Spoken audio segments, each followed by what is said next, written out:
Hello everyone, it's Chadanni with WeDharma.com. I'm here with my beloved teacher, Dr. Light Jyoti Miller. We've just had another very illuminating Ayurvedic weekend. I think it's our seventh month, So it's actually our eighth month, yeah.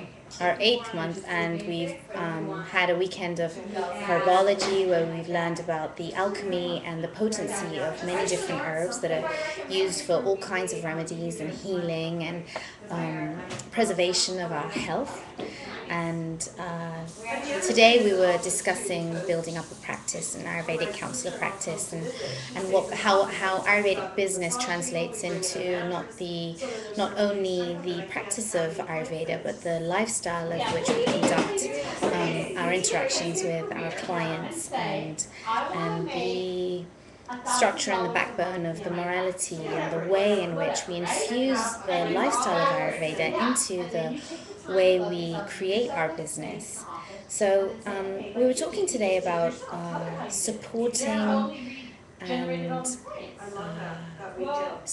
and really allowing ourselves to grow in this world without fighting or being against ideas or practices that don't serve our lifestyle. And I wanted to see if you could expand on that a little bit. So if we feel that something's not correct in the world, instead of fighting against it, to accept it for what it is, and then through our own action to just practice what we feel is correct in the world.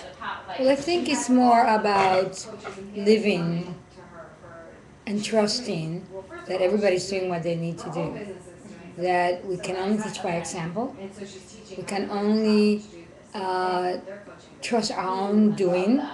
That people do different things a lot of the time because of ignorance, because they don't know any better, or because of habits. Many things that happen is all based on habits, conditioning. I think society has a lot of conditioning, and people don't know how to break through out of that condition. So I think more than anything for me is trusting that people are doing the best with who they are, and then as we bring the light to them, they have to be willing to receive that information. And what if they're not willing to receive that information? Then To you just need release to them. you release them and trust that they have their own process. I call it that, I've been looking at some of the stuff of Kevin Trudeau, and he talks about the teachability index, that when the student is ready, the teacher appears. And people have to be ready to be able to receive anything you have to teach them.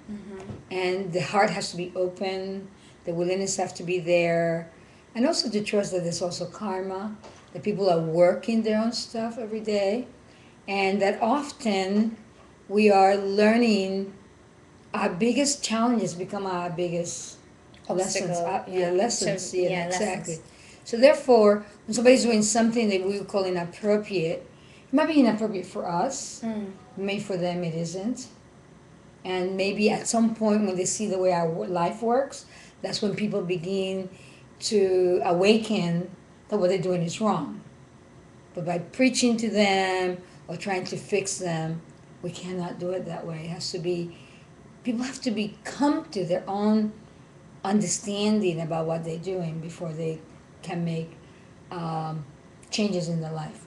But I think you can, I agree with that point, but I also think that you can take a stand on something and have a declaration of how you see positive actions serve you in the world. Things that work for you, you should make a stand for. You should make a stand for yourself. For yourself, You cannot yes. push people Assume into it. something that is not their stand or they don't understand it.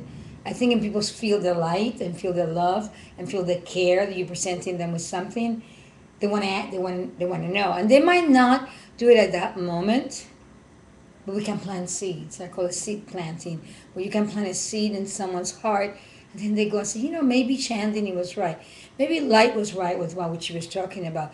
Sometimes at the moment, the resistance is up. People operate from filters. We'll have our filters, and our filters can only take so much. And one of the things that they say in Ayurveda, we carry our ancestors on our back. Right. So sometimes if your mother was very domineering, if your mother was a person that was always trying to do tell you what to do, whenever they are in a situation that somebody's telling them what to do, they just put a wall. Mm.